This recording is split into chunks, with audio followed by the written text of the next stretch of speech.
Baik, anak-anakku, selamat sore semuanya. Salam jas merah. Jangan sekali-kali meninggalkan sejarah.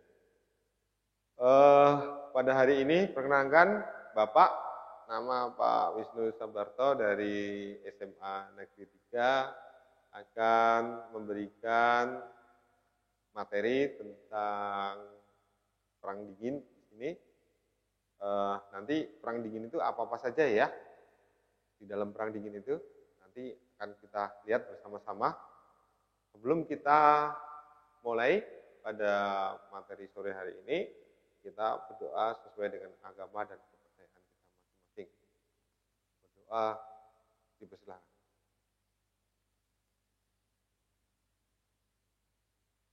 Berdoa selesai. Baik, anak-anakku, kita langsung saja untuk mempersingkat waktu tentang materi pada hari ini.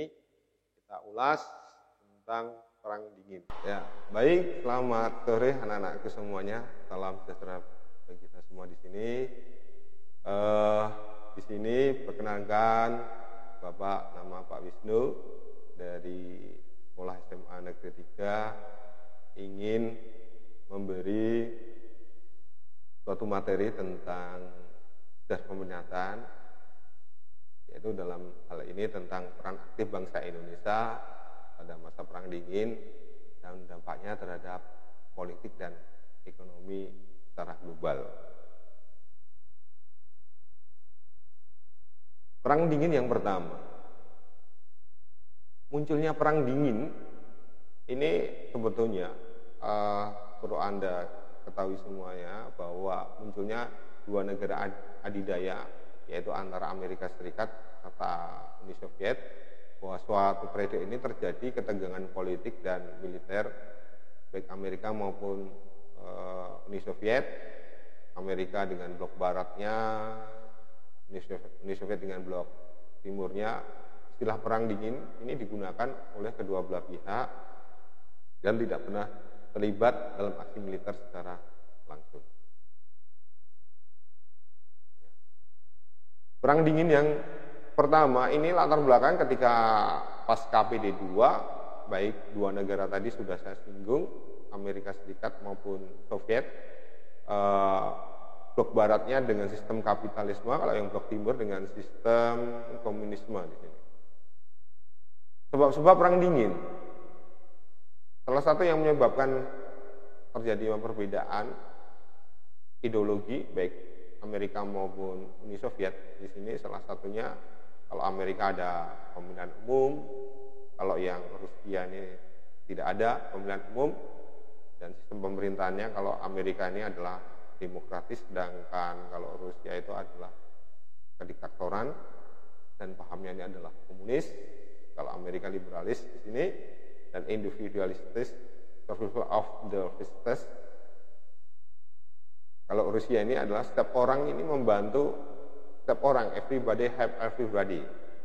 Dan hak asasi manusia kalau Amerika ini selalu dijunjung tinggi. Kalau sistem ekonomi kalau di Rusia ini sangat lemah. Kalau dalam hal kebebasan pers, Amerika sangat menjunjung tinggi, sedangkan kalau Rusia, masyarakat masih dikontrol oleh polisi rahasia dalam sensor total terhadap pers. Faktor-faktor penyebab perang dingin, baik Uni Soviet maupun Amerika Serikat sama-sama ingin menguasai dunia. Soviet bertekad menyebarluaskan paham komunisme, ketidaksukaan Soviet akan sistem kapitalisme. Amerika Serikat takut akan pengaruh dan serangan komunis. Yang berikut bahwa Uni Soviet takut terhadap bom atom yang dibuat Amerika Serikat, secara khusus ketika bom yang digunakan di kota Hiroshima dan Nagasaki, yaitu bom namanya adalah Little Boy di situ yang menghancurkan beberapa ribu jiwa di situ. Rasa tidak suka Truman terhadap Stalin. Ini antara kedua pemimpin baik Amerika maupun Rusia. Terus aksi-aksi Soviet di wilayah Jerman yang dikuasai oleh Uni Soviet.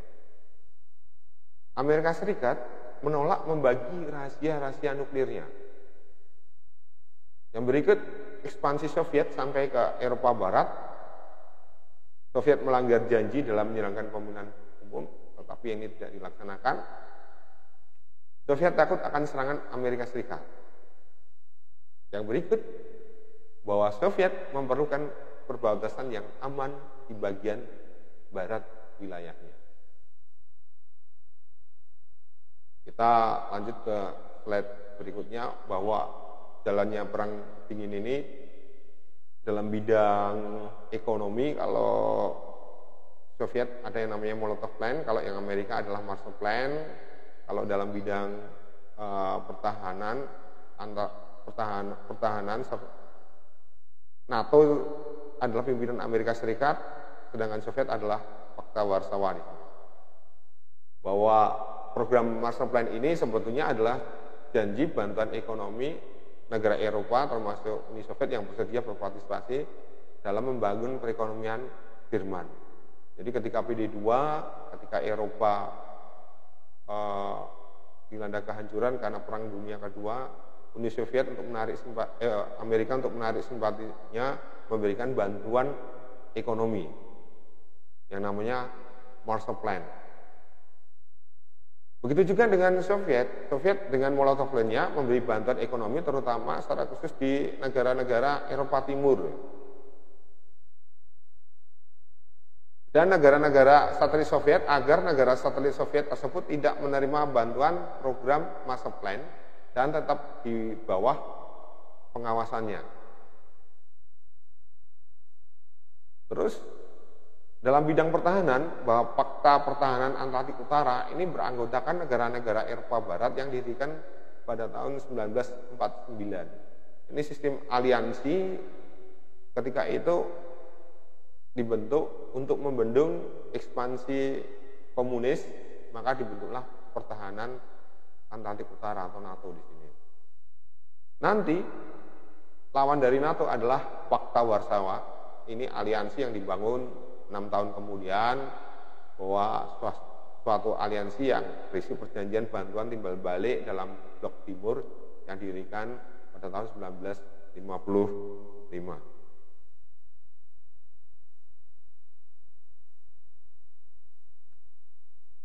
Yang berikut jalannya perang dingin. Dua tokoh baik Eisenhower maupun Khrushchev. Eisenhower bertekad mengurangi sepertiga dari pengeluaran militer sambil terus berjuang dalam perang dingin secara efektif. Bagi Khrushchev memilih untuk hidup berdampingan secara damai dengan Barat karena yakin bahwa tanpa perang pun kapitalisme itu akan hancur dengan sendirinya.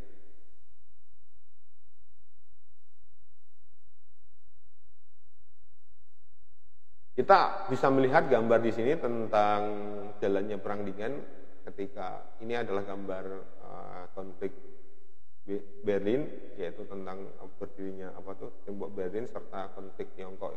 Kita ulas dulu ya tentang tembok Berlin. Tembok Berlin ini dibangun di antara tahun 1949 sampai 1961. Diperkirakan hampir 2, juta orang meninggalkan Jerman Timur. Pemerintah Jerman Timur tentunya sangat marah dalam hal situasi ini.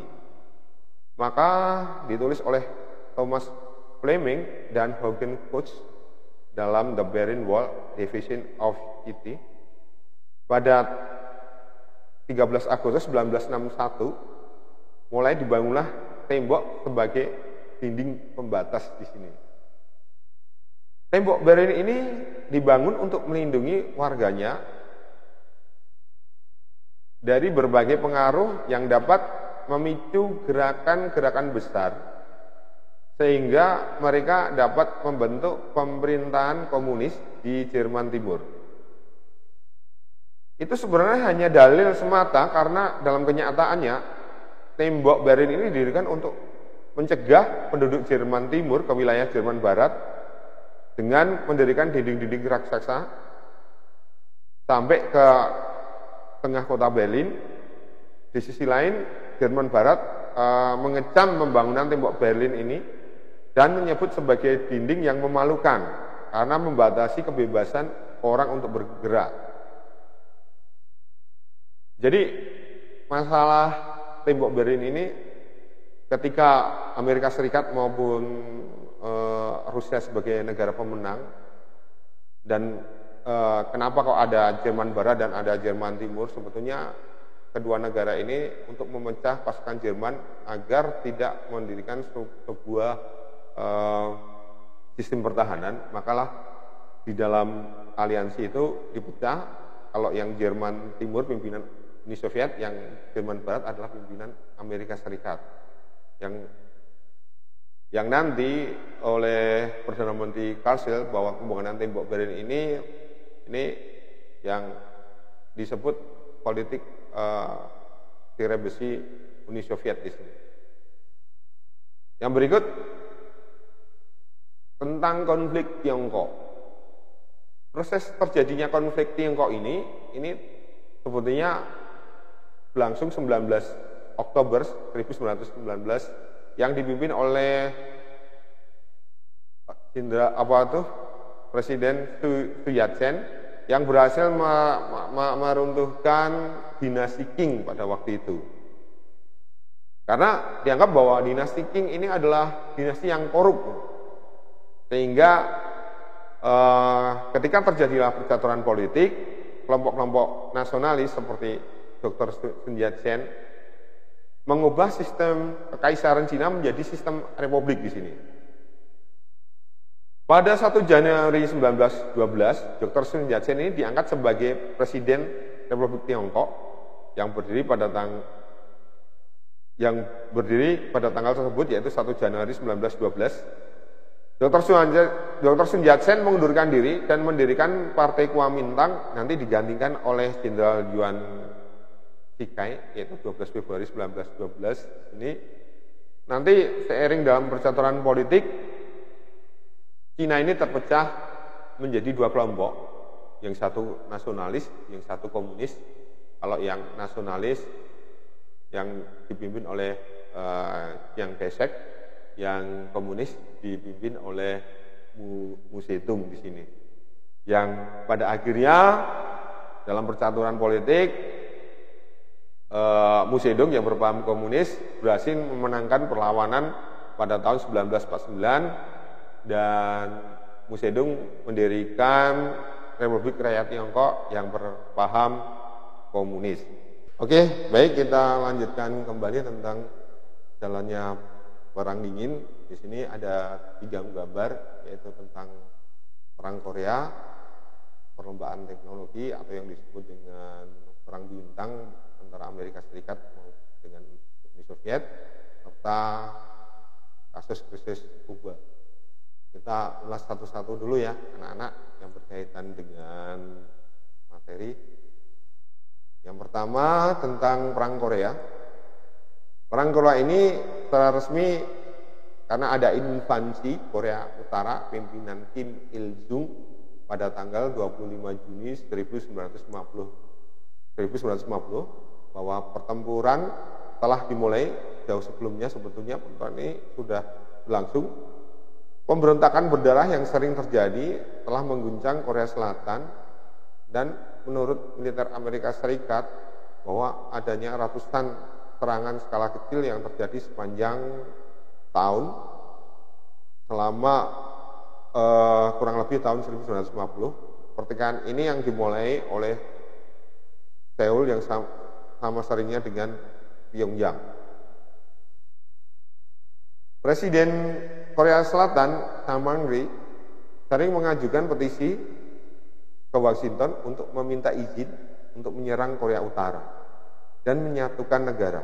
Namun setelah Perang Dunia Kedua, Amerika Serikat telah menarik bagian besar tentaranya dari persenjataan dari Korea Selatan, mengaklaim bahwa Seoul tidak diperlengkapi dengan tugas semacam itu adalah kebenaran, dan mereka harus melayani diri sendiri. Ini merupakan konflik dalam Perang Korea. Baik, kita lanjut ke perlombaan teknologi atau yang disebut dengan Perang Bintang, bahwa Soviet ketika itu berhasil memenangkan beberapa ronde pertama dalam misi ke ruang angkasa. Kemenangan pertama ini dikarenakan Sputnik kedua, keberhasilan mereka mengirim seekor anjing yang namanya Laika, yang merupakan tipe anjing pemburu yang biasa hidup di jalanan, untuk dikirim ke orbit ke bumi. Misi ini berhasil membuat Amerika Serikat merasa terancam dan membentuk namanya NASA pada tahun 1959. Laika dipilih di antara dua anjing yang lain, yaitu Albina dan Muska. Ketiganya dilatih untuk bertahan di ruang sempit dan dibiasakan untuk mendengar suara dan getaran yang cukup kencang, dan juga dibiasakan untuk mengenakan baju ruang angkasa secara khusus untuk anjing. Ketiganya menunjukkan performa yang baik. Walaupun kemudian Laika yang dipilih karena ketenangannya yang luar biasa saat hendak dikirim ke roket kecil, Laika dibius dengan dosis yang rendah dan tubuhnya ditempeli dengan sensor untuk merekam detak jantung, nafas, tekanan darah, serta indikator metabolisme sebagai indikasi bahwa Laika ini masih hidup. Namun karena Soviet tidak menyiapkan rencana bagaimana cara untuk kembali ke orbit bumi, Laika tidak bisa karena mereka hanya membangun roket dalam waktu 3 minggu, sehingga tidak menyiapkan planning. Kematian Laika ini memicu banyak perdebatan tentang etika eksperimental terhadap hewan. Menurut pengumuman resmi Soviet, Laika mati hanya beberapa jam setelah keluar dari orbit bumi karena suhu yang sangat panas. Dari peristiwa tersebut, Amerika dengan Apollo 11-nya berhasil melepaskan landas ke bulan yang di bawah beberapa komando 3 astronot, yaitu Neil Armstrong, Michael Collins, dan Edwin Aldrin, yang tepatnya 16 Juli 1969 Amerika merupakan negara yang pertama yang mendaratkan manusia di bulan. Kita lanjut ke krisis Kuba. Bahwa revolusi Kuba terjadi pada saat kepemimpinan Jenderal Batista. Batista ini adalah seorang diktator yang memerintah Kuba secara otoriter, dan kedekatan Batista dengan Amerika Serikat. Pemimpin revolusi Kuba yang paling sering terkenal adalah Fidel Castro. Ini dia melakukan beberapa kali gerakan pada waktu revolusi pada tahun 1953 dan 55 sampai dengan 59. Selain Castro, ada kelompok 26 The Movement. Ada beberapa tokoh selain Castro, yaitu Che Guevara. Che Guevara ini adalah dari Argentina ya, yang membantu Castro sebagai teman dekat ketika mendukung dalam revolusi Kuba di sini. Yang waktu itu Castro pernah penjara pada rezim Batista, dan dia menulis dalam bukunya hanya sejarah yang akan membalasnya.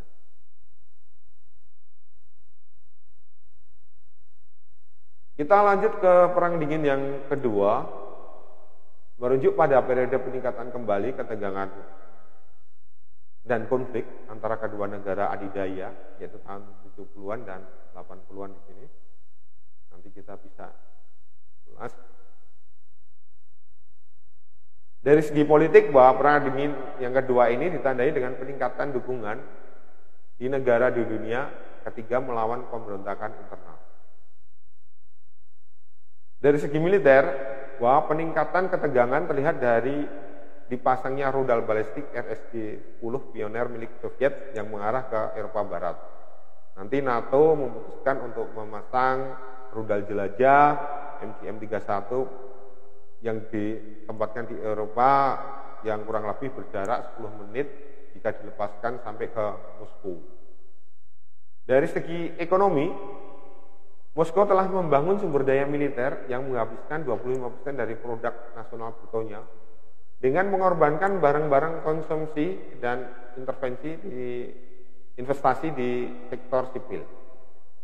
Amerika Serikat meningkatkan pengeluaran militer dari 5,3% atau total GNB pada tahun 1981 menjadi 6,5% pada tahun 86. Jumlah anggaran militer terbesar sepanjang sejarah Amerika Serikat. Berakhirnya Perang Dingin, kita bisa melihat di sini ada gambar pemimpin Uni Soviet, yaitu Mikhail Gorbachev, yang pada tahun 1985 beliau diangkat menjadi sekjen Partai Komunis dan diberhadapkan dengan perekonomian Soviet yang sangat turut tajam.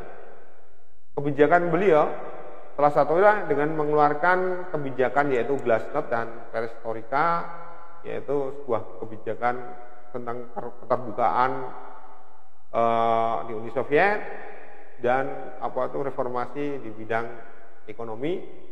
Kebijakan Glasnost dan Perestroika ini bagi golongan Partai Komunis adalah yang sungguh sangat menggagalkan bubarnya berdirinya negara Uni Soviet di sini. Bagi kelompok moderat, bahwa kebijakan Gorbachev ini tidak dijalankan secara penuh, tapi hanya setengah-setengah. Hingga pada akhirnya bahwa Gorbachev ini dikudeta oleh beberapa petinggi militer, salah satunya adalah Boris Pogo, yang nantinya Gorbachev ini digantikan oleh Boris Yeltsin. Pada tanggal 3 Desember tahun 1989 dalam konferensi tingkat tinggi Malta, Gorbachev dan George Bush secara resmi menyatakan bahwa Perang Dingin ini sudah berakhir. Tahun kemudian kedua negara tersebut ini bermitra dalam Perang Teluk untuk melawan Irak. Uni Soviet secara resmi dibubarkan pada tanggal 25 Desember 1991.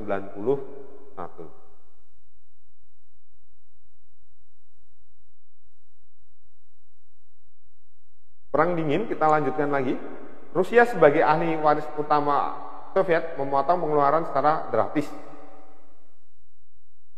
Terus akibatnya juga rekonstruksi ekonomi menyebabkan jutaan warga di Soviet ini menganggur.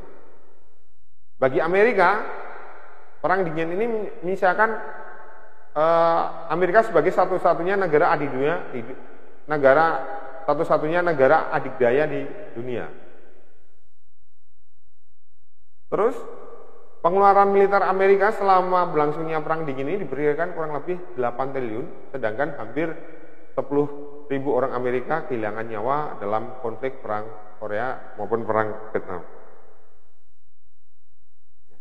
Dampak Perang Dingin yang lain, salah satunya di sini bisa kita lihat tentang konflik baru di sebuah negara, mendorong berkembangnya teknologi, baik Soviet maupun Amerika, dan berkembangnya demokrasi secara kesadaran terhadap hak asasi manusia. Bagaimana Perang Dingin di Indonesia?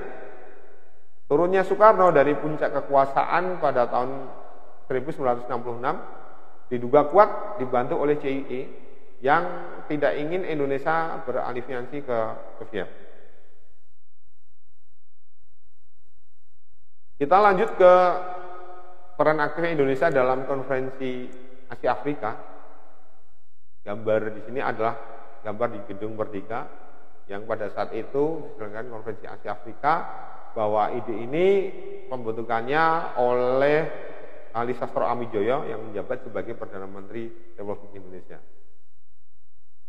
Indonesia berperan sebagai penyelenggara dalam konferensi Asia Afrika di Bandung pada tahun 55.